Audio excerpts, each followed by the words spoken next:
morning, 8th grade. If you would please put your name and today's date, Monday, November 2nd, at the top of this page, 3.3, Indirect Objects. Thank you. As you may be recognizing, especially if you were at Garden Homes over the past year, all of the subjects, all of the lessons that we're going through are review. And that will be true of every single grammar lesson that we have this year. There will be nothing that we cover this year in our skill lessons that we haven't talked before if you've been with us at Garden Homes. And today is no exception. Today we're going to begin a couple of day review where we're going to focus our attention concerning indirect objects that are found in the sentence. We've already spoken concerning transitive and intransitive verbs, those that contain direct objects and those that do not contain direct objects. Some transitive sentences also contain indirect objects, and that's where we focus beginning here on page 100, 3.3, indirect objects. A direct object answers the question whom or what. Friends, subject, verb, sent, what, flowers, direct object. In some sentences, an indirect object also follows an action verb.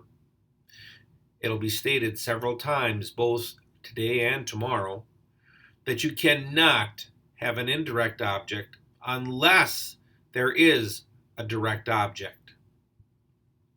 An indirect object answers the question to whom or for whom, and an indirect object, for our purposes, I'm going to be coloring them green.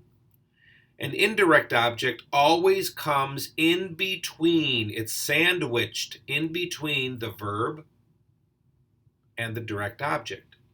Always. Friends sent flowers. To whom? Actors. Subject, friends, verb, sent, indirect object, actors, flowers, direct object.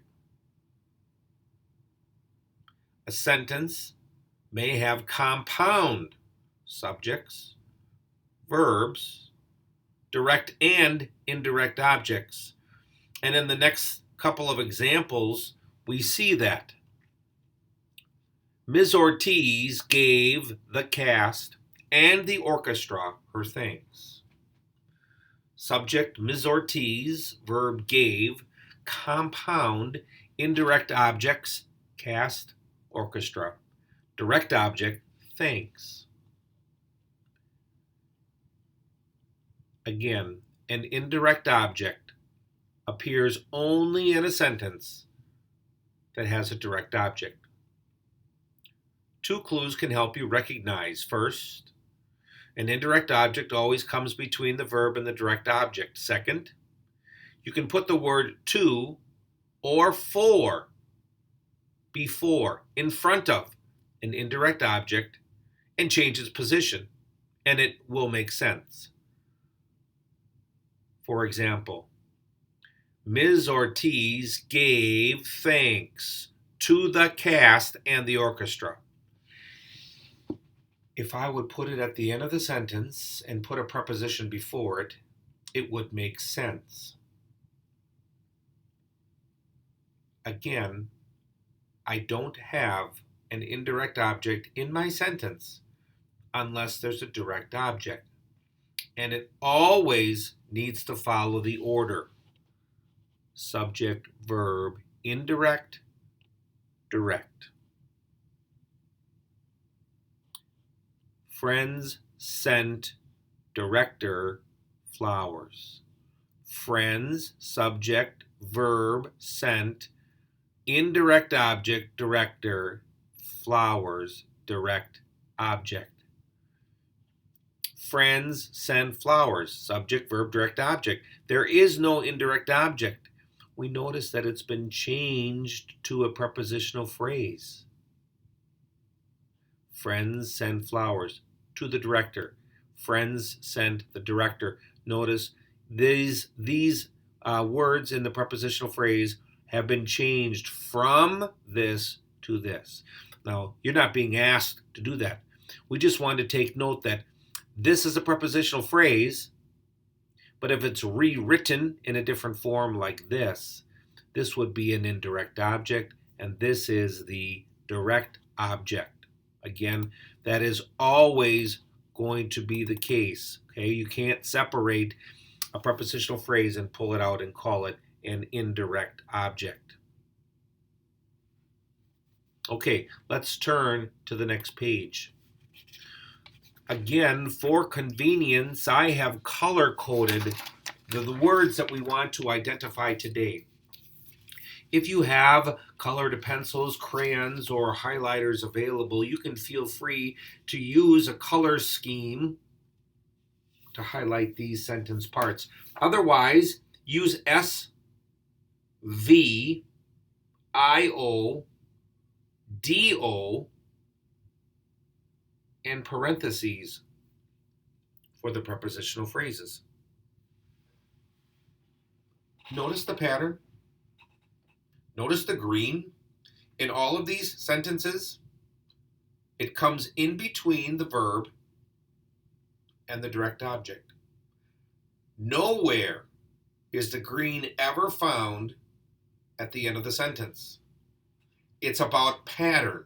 It will always be the same. It's kind of like in math when you talk about the Pythagorean theorem. You say a squared, b squared, c squared. It always is going to be in this order, just as that formula always stays intact.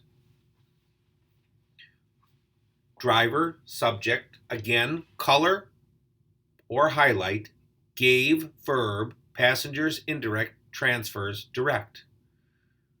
Storyteller, told, audience, tales. The aqua blue color, again, the prepositional phrases. Again, if you notice, now these sentences don't have a lot of prepositional phrases. Our focus mainly is on identifying the green, the indirect objects, but you'll notice in the sentences where there are, it's important to identify them so we don't confuse the object of the preposition about or in to being an object of the sentence, okay? What I'd like for you to do is to take a look at these 10 sentences and either color code them as I have done with subject, orange, told, salmon, green, indirect, gold, direct, blue, prepositional phrases, or label them S, V, I, O, D, O. This is what I'd like for you to do with these 10 sentences. And when you've completed that for these 10 sentences, that'll wrap it up for today, Monday, November 2nd. Tomorrow, we're going to continue and take one more review working with indirect objects. If you have any questions, please contact me by way of GoGuardian, and I will help you to go through any sentence examples that you need. Enjoy the rest of your day.